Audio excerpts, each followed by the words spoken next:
Bismillahirrahmanirrahim. Assalamualaikum warahmatullahi wabarakatuh. Sobat-sobatku semua dimanapun sobat-sobat berada, jumpa lagi sob dengan channelnya Iyadi IT.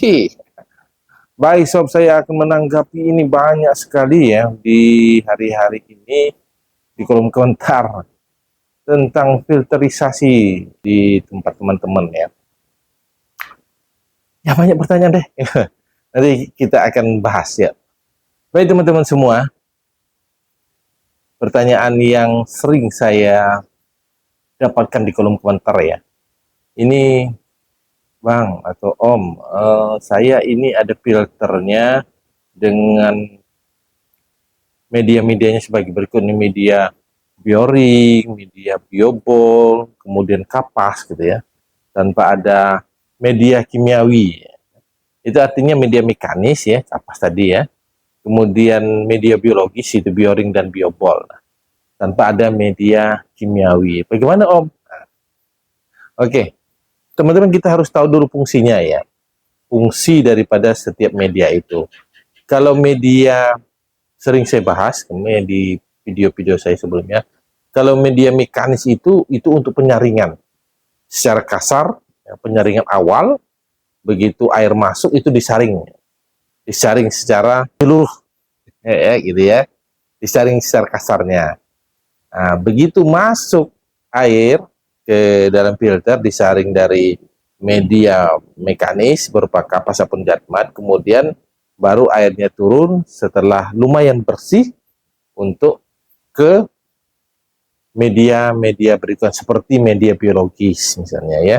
Kalau saya biasanya media kimiawi dulu, baru media biologis. Nah di media kimiawi, nah ini teman-teman nanyakan ya, saya tidak pakai media kimiawi, tidak pakai arang aktif, saya tidak pakai atozolid. Nah itu bagaimana? Nah, fungsi daripada media kimiawi itu yang pertama adalah untuk meminimalisir bau.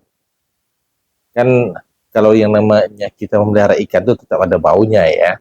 Nah dia fungsinya untuk meminimalisir bau dulu, agar bau-bau amis, bau anyir itu bisa berkurang dengan adanya media kimiawi tadi.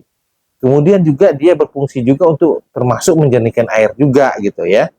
Termasuk loh ya, bukan fungsinya seperti media biologis yang harus media biologis itu ya, enggak ya. Tapi dia termasuk juga membersihkan atau membeningkan air gitu. Itu media kimiawi ya. Nah, jadi fungsinya ada dua. Dia untuk meminimalisir bau, amis, anyir, kemudian juga dia untuk menjernihkan air.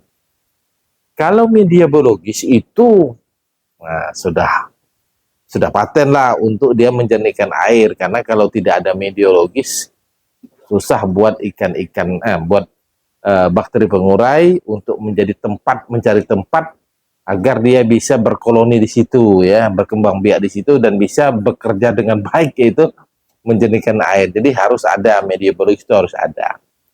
Nah media biologis ini seperti biobol, bioring, kemudian apalagi laparok atau karang jahe, macam-macam lah ya.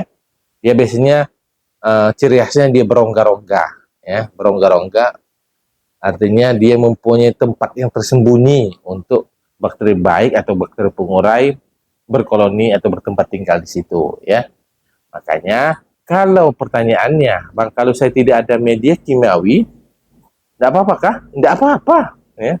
Karena media kimiawi tadi fungsinya itu tadi meminimalisir bau, kemudian juga menjernihkan air. Nah, kalau hanya media mekanis dan media biologis tidak apa-apa, air tetap jernih ya.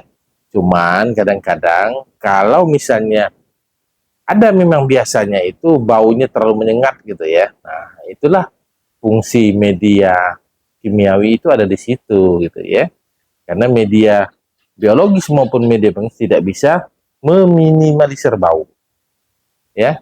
Nah, tapi kalau untuk berfungsi sebagai media biologis juga itu media mekanis bisa, media arang aktif juga bisa, kimiawi juga bisa, karena dia ada pori-porinya, tapi sifatnya temporer sementara, bukan seperti bioring ataupun biobol. Tapi kalau fungsi untuk meminimalisir bau, nah itu ada hanya pada media kimiawi, yaitu batu zolit dan arak aktif ya. Jadi itu teman-teman ya, supaya lebih jelas pertanyaan teman-teman, tidak masalah, cuman ya itu tadi fungsinya sudah saya sebutkan satu persatu, sehingga teman-teman ya bagaimana lah, kalau saya hanya memakai ini, oke, saya mau lengkap aja, lebih bagus dan lebih baik. Oke, baik teman-teman, semoga bermanfaat. Saya akhiri, walau wassalamualaikum warahmatullahi wabarakatuh. Tetap semangat, dadah dadah.